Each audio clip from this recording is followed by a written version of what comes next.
So question to the panelists about the role of ideas in organizing. How intellectually engaging is it? In what ways does organizing feed the thinking side of yourself? Always say that when you don't know how to do certain things or how to go about, sometimes you got to go back to the community and invent something. Like it's actually very engaging.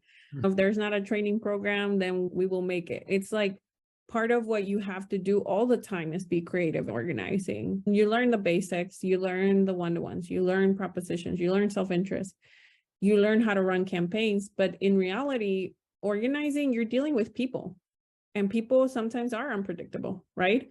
And sometimes maybe you didn't get clear about self-interest from your target and you're not prepared. And so you have to think fast. You have to move fast sometimes and change the plan. So I think organizing brings out in you the challenge of not only imagining the world as you want it to be, but making that true. And so it does push you to think, why do I act the way I act? Was I conditioned to think this way? How do I think different? And how do I push people to think different? So I think it does challenge you in that. It most definitely challenges you greatly. Organizing is an art form. Sometimes you're going to face issues and you don't even know how you're going to tackle it. Organizing is the canvas and you are the artist. You have to organize and strategize. If you can't strategize and plan out what exactly you're doing, your artwork is going to be sloppy and no one's going to want to buy that artwork. And with that, there's a big part of creativity. And just like Catalina said, sometimes you're going to have to come up with the training. For example, for my young people are not going to receive certain trainings like seasoned adults are, meaning sometimes I'm going to have to switch it up and have to add things and take out things to make sure that what I'm training them on and getting them prepared for it is exactly enveloped and they're fully developed exactly how they need to be. And you're going to make mistakes. You're probably going to make more mistakes than you're going to have successes. And look, I'm 20 years old and I'm an organizer. I've been organizing for about 1.5 years. And I promise you, I made mistakes, but out of those mistakes, I had great successes.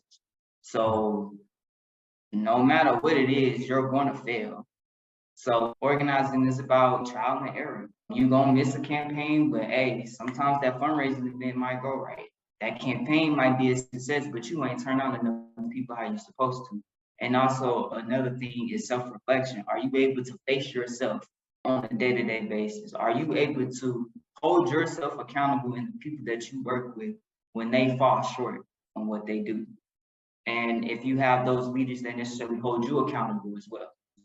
But I totally agree with what they've been saying about the personal work, the internal work.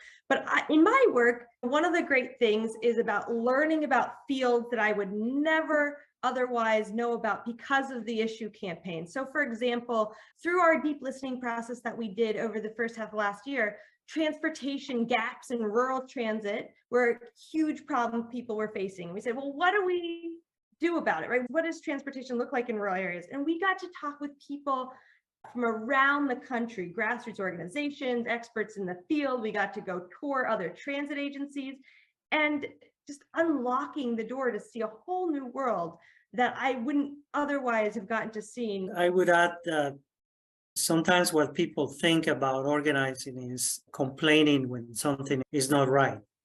And sometimes that has a place within organizing. But when you're trying to build and use collective power, it's very important that you have a vision about how would you resolve a problem if you were in a position of the landlord or the president of the company or the mayor or the governor to question about the world of ideas.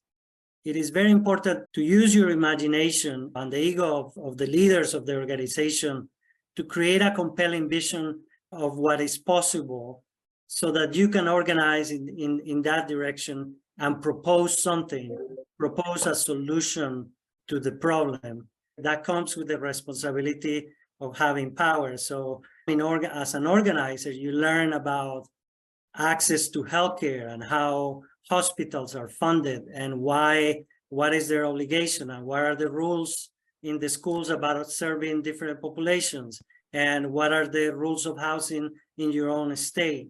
It becomes very important that you understand that, so that you're rooted in reality, that you have the ego and the imagination to provide a way forward, and that you propose something. Otherwise, politicians and decision makers will tell you, oh yeah, we agree, that's a big problem. We're with you.